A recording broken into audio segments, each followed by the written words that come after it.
ठीक है, आज आप लोगों को हम इंग्लिश पढ़ाने वाले हैं। ठीक, क्या पढ़ाएंगे? इंग्लिश। ठीक है ना। तो आज इंग्लिश में जो है एक हम चैप्टर पढ़ेंगे आर्टिकल। क्या पढ़ेंगे? आर्टिकल। आर्टिकल्स जो होते हैं वो 3 होते हैं। कितने होते हैं? 3 होते हैं। एक होता है ए, दूसरा होता है ए एन और तीसरा होता है द। ठीक है ना।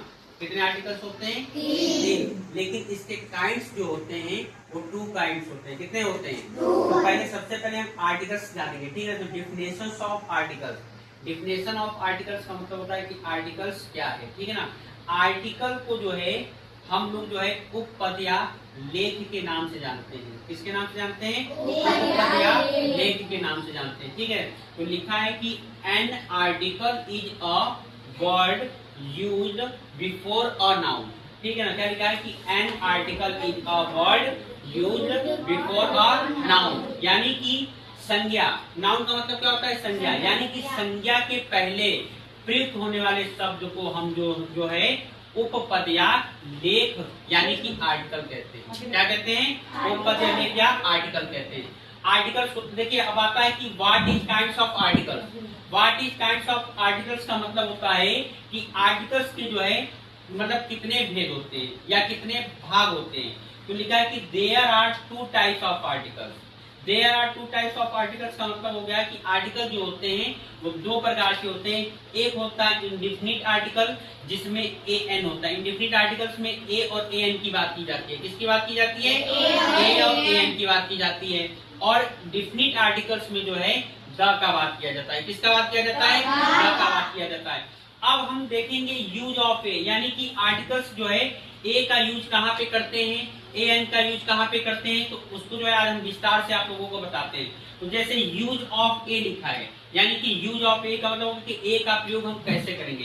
तो लिखा है कि जहां पे कॉन्सोनेंट साउंड, देखिए ए से जेड तक के जो है जो ए अल्फाबेट होता है उसमें 26 लेटर्स होते हैं। कितने होते हैं? 26 लेटर होते हैं। उस 26 लेटर में जो है 21 लेटर्स जो होते हैं वो कॉन्सोनेंट होते हैं। कितने होते हैं? 21 लेटर्स जो होते हैं वो कॉन्सोनेंट होते हैं। कितने होते हैं? 21 लेटर्स जो होते हैं आपका कॉन्सोनेंट होते हैं। कितने होते हैं? कॉन्सोनेंट्स होते हैं। ठीक है ना। और आपके 5 जो होते हैं वो क्या होते हैं? वॉवल्स होते हैं। कितने होते हैं? वॉवल। यानी कि अल्फाबेट में 26 लेटर होते हैं और 26 लेटर में जो है 21 कॉन्सोनेंट्स होते हैं और 5 क्या होते हैं? वॉवल होते हैं। ठीक है ना।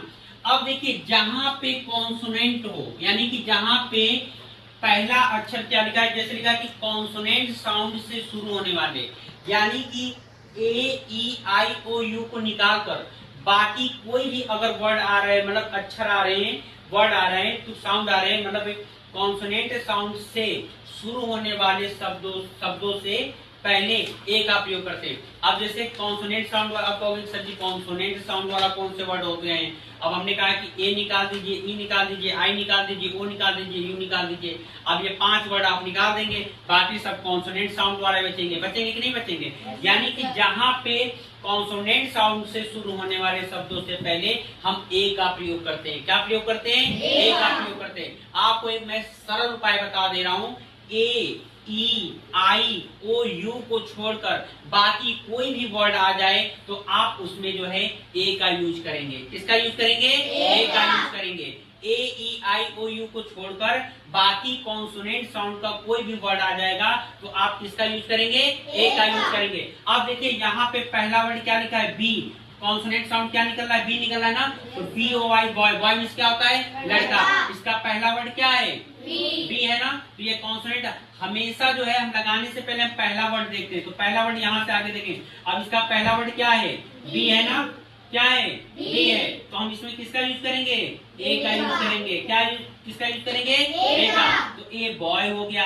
अब यहाँ पे टीचर, पहला टी का पहला वर्ड क्या है? कॉन्सोनेंट है। तो इसमें भी हम क्या यूज करेंगे? ए का यूज करेंगे। ए टीचर हो गया। फिर यहाँ पे बुक लिखा है, यहाँ पर भी बी जो है कॉन्सोनेंट साउंड है, तो यहाँ पे ए का यूज करेंगे। ए बुक हो गया। अब पेन आ गया, यहाँ पे ए पेन हो गया। फिर काऊ हो गया, ए काऊ हो गया।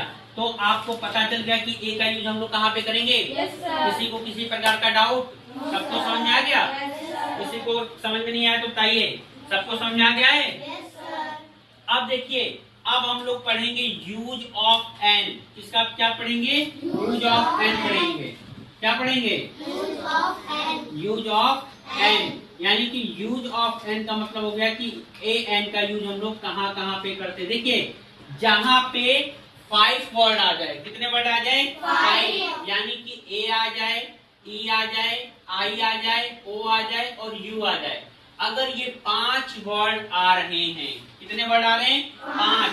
ए E I O you, vowel कितने होते हैं? 5 होते हैं। अगर ये 5 वर्ड आ जाए, लिखा है कि vowel sound A E I O U से शुरू होने वाले शब्दों से पहले हम ए एन का प्रयोग करते हैं। क्या करते हैं? ए एन का प्रयोग करते हैं या ए एन प्रयोग होता है। अब देखिए यहाँ पे लिखा है A double P L E Apple. Apple means क्या होता है? ए होता है ना। इसका पहला वर्ड क्या है? ए है, यानी कि वॉवल है। तो इसमें हम लोग क्या यूज करेंगे? ए एन का यूज करेंगे। क्या यूज करेंगे? ए एन का यूज करेंगे। ठीक है ना। अब यहाँ पे लिखा है कि ऑरेंज। ऑरेंज का पहला वर्ड ओ है, यानी कि वॉवल से, इसमें भी हम क्या यूज करेंगे? ए एन का यूज करेंगे। ठीक है ना। जहां पे आपको ना समझ में आए आप पूछ लीजिएगा। अब यहाँ पे लिखा है कि UMBREWL, अम्ब्रेला। अम्ब्रेला मीन्स क्या होता है? छाता होता है। इसमें भी हम, यहाँ पे यू आया तो इसमें किसका यूज करेंगे? ए एन का यूज करेंगे। यहाँ पे एलिफेंट लिखा है, एलिफेंट मीन्स क्या होता है? हाथी। इसमें भी हम किसका यूज करेंगे? ए एन का यूज करेंगे। अब लिखा है कि, यहाँ पे लिखा है कि हॉनेस्ट मैन। क्या लिखा है? Honest man. अब कहोगे कि सर यहाँ पे एच है लेकिन यहाँ पे आप ए एन का यूज क्यों कर रहे हैं? अब यहाँ पे हम देखेंगे कि आप जब हॉनेस्ट मैन पढ़ रहे हैं तो यहाँ पे हमारे मुंह से एच ना निकल के क्या निकल रहा है? ओ निकल रहा है। क्या निकल रहा है? ओ का प्रोनाउंसिएशन निकल रहा है। किसका प्रोनाउंसिएशन निकल रहा है? ओ का। तो यहाँ पे हॉनेस्ट मैन है ना, तो इसमें हम किसका यूज करेंगे? ए एन का यूज करेंगे। किसका यूज करेंगे? ए एन का यूज करेंगे। समझ में आया? सबको समझ में आ गया? किसी भी प्रकार की कोई दिक्कत? अगर आ जाए ए एन का यूज करने के लिए तो आप आज कर लोगे कि नहीं कर लोगे? कल आप लोगों का द का यूज बताएंगे। ठीक है ना? समझे? ओके, ठीक।